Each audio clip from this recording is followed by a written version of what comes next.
మళ్ళీ గొడవ అవుతే ప్రెస్టేజ్ నాకు, నీకు లేదు. పండగ అయిపోయిన వెంటనే కొంతమంది చూస్తున్నాను వైఎస్ఆర్సీపీ వాళ్ళతో మాట్లాడేస్తారు సిగ్గు లేకుండా. ఇంతకుముందు అంటే ఉండేది పక్క పార్టీ వాడు పెళ్ళికి వెళ్ళడం, పక్క పార్టీ వాడితో మాట్లాడడం, ఇవన్నీ ఉండేవి. కానీ ఇప్పుడు కానీ సిగ్గు లజ్జ ఏమైనా ఉంటే, మానవత్వంతో పుట్టుంటే మాట్లాడొద్దు మీరు, చెప్తున్నాను.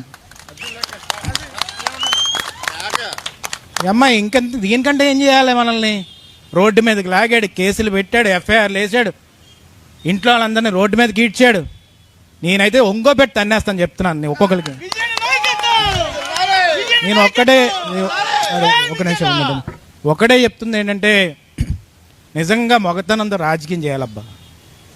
ఉంటే ఉండాలి, పోతే పోవాలి. ఇవన్నీ ఉంటాయి పోతాయి.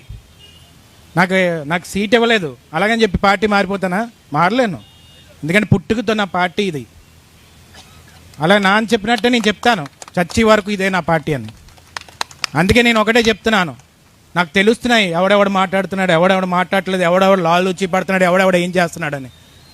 నేను ఒకటే చెప్తున్నాను, ఆ ఊరు పోయినా పర్లేదు, ఆ పంచాయతీ పోయినా పర్లేదు, వెన్నుపోటు పొడిసేవాడిని మాత్రం పేగులు తీసి రోడ్డు మీద పెట్టేస్తాం.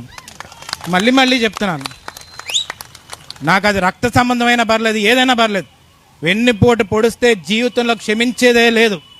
నేను మళ్ళీ చెప్తున్నాను, రాజకీయం పోతే పోతుంది, ఒకసారి ఓడిపోతే పోతాం. నేను మళ్ళీ చెప్తున్నాను, నేను 6 ఏళ్ళ నుంచి చెప్తున్నాను, ఎవడు నమ్మట్లేదు. ఇప్పుడు చెప్తున్నాను, మళ్ళీ చెప్తున్నాను, పంచాయతీ ఎలక్షన్స్ వచ్చేస్తేనే బాగోదేమో మాట్లాడేద్దాం.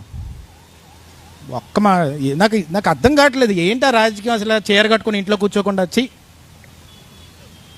నేను ఒకటే చెప్తుంది ఏంటంటే, ఆ రోజు ఓడిపోవడం సహజం కదా,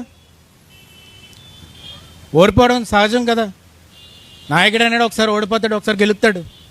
కానీ ఆత్మాభిమానం తాకట్టు పెట్టుకున్నప్పుడు నీ ఇంట్రోస్పెక్షన్ అంటారు ఇంగ్లీష్లో. అంటే నిన్ను ఒకసారి రూము అది లాకేసేసుకొని బెడ్ మీద కూర్చొని కళ్ళు మూసుకొని నేను ఏం చేస్తున్నాను రా, దరిద్రం పని చేస్తున్నానా, మంచి పని చేస్తున్నానా అని నువ్వు ఆత్మవిమర్శ చేసుకోవాలి అంటారు పెద్దలు. కాబట్టి నేను ఒకటే చెప్పాను, మొన్న కూడా మన పార్టీ మీద గౌరవంతో చాలామంది వచ్చారు. నేను ఆ రోజు కూడా మైక్తో ఏం చెప్పానండి, మన పార్టీని ఒక విమర్శ లేదు, ఎప్పుడు అయ్యన్న పాదం వెన్నుపోటు పడాలని చూడలేదు వాళ్ళు. అందుకే నేను తీసుకుంటున్నాను. అదే కానీ వెన్నుపోటు పొడిచినోడైతే ఆడికి 1000 ఓట్లుని 10,000 ఓట్లుని బయటికి ఇసిరేయి. ఎందుకంటే అది కరెక్ట్ కాదు. అంటే కొంతమంది నన్ను అంటారు, నువ్వు మరీ రాజకీయాన్ని ఎమోషన్గా తీసేసుకుంటున్నావు అని. ఇప్పుడే చెప్పాను నారా లోకేష్ గారి గురించి, ఆయన ఎమోషన్గా తీసుకుంటున్నాడు, నేను ఎమోషన్గానే తీసుకుంటాను.